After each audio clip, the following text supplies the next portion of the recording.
This is Urdizzle with a little daily tourney action, and I had not done a voiceover on one of these in a while, so I thought, given the round I threw, I thought this would be a good one to do it on. And I was not highly optimistic going into this one that I was going to be able to catch bagger up there at 15 under. I had done a run through this and done reasonably well, but just I did not think I was going to get the score that I got here. So hole one, little blueberry action. Hole six, I like doing downhill, the accurate glide pure with a forehand. I just find even when you miss that it doesn't go too long. I never like giving myself a throw in on the way back, so that worked pretty well. Hole two, this one actually gave me a little bit of an issue because so I've been using the accurate roll musket and it just wasn't quite getting there. I kept hitting the front of the basket.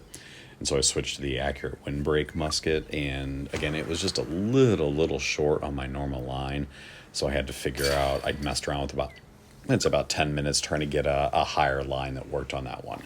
So I was able to aim a little higher and flex it out to the left to give myself a little bit more distance. So it was nice going back to back on those.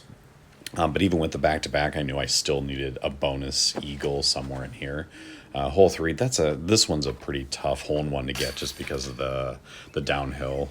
It's not just enough to get the angle right. You've got to get it to drop in the basket without hitting the top band, and that's not easy to do. But 2 hole-in-ones and a birdie on Blueberry, I was content with that.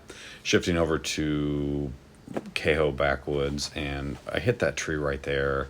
I really wanted to get a skip up there. Honestly, even with the 2 hole-in-ones on Blueberry, if I would have gotten up within about 170, 180, I probably would have run that hole, but it was just a little too far back. That would have been such a low percentage shot. It just really wasn't worth the run.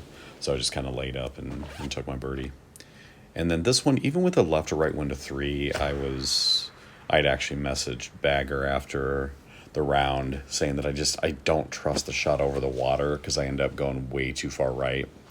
So I stuck with my high hyzer shot, and I thought about going glide skip rive, but I ended up going with the light glide, and it worked out pretty well. If you watch the replay on that one or rewind it, you can see that it just missed one of those trees, but I'm pretty comfortable with that versus going over the water. And then I really like this hole. I don't know what it is about it. I used to always take the left route, but if you can position your disc right there, I mean, that is perfect. That's why I like to use the Ballista Pro, the roll Ballista Pro, because it'll just grab the ground. And I still occasionally skip into the water there, but not often. And that one right there, I bet if I would have used my glide skip, that might have had a shot of skipping up and in. But the light glide is just going to slide right up there and give me a nice, easy shot. All right, so shifting over to Grizzly for holes 7 through 9. In this one, I'm not doing anything fancy. With a tailwind of 2, I'm pretty comfortable throwing the accurate wind musket there. I would normally throw the accurate glide, but with a tailwind of 2, I think the glide is just a little bit too much disc. So I just decided to disc down, play the safe shot, and not try to ace run that one. But again, right here, I know I'm still a stroke behind, so we've got this par 4. And I thought there was actually a reasonable shot of acing this one. I know it's low percentage, but I like to throw the rive here, the light glide. And right about there, I thought there was a shot. It just didn't quite have enough hyzer to come back and give myself an ace run, but easy eagle.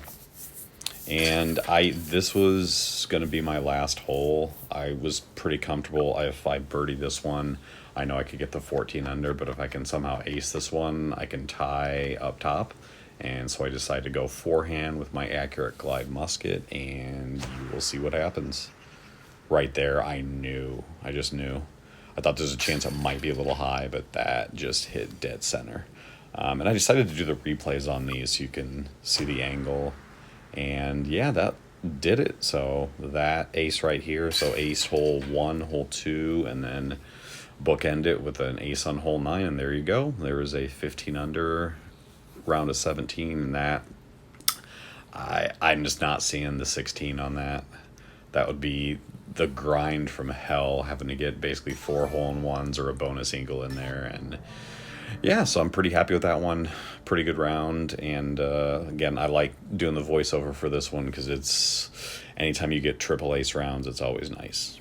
Which, interestingly enough, I actually got 3 aces on yesterday's daily round, but I think I was one stroke off the lead, so I didn't end up posting it. But yeah, that's back-to-back days of 3 aces. I forget the layouts yesterday, but it was pretty easy layout. So yeah, hopefully you guys enjoyed this little voiceover back from the dead, and hopefully I'll be back soon with a walkover of Pioneer Bay whenever I get around to it.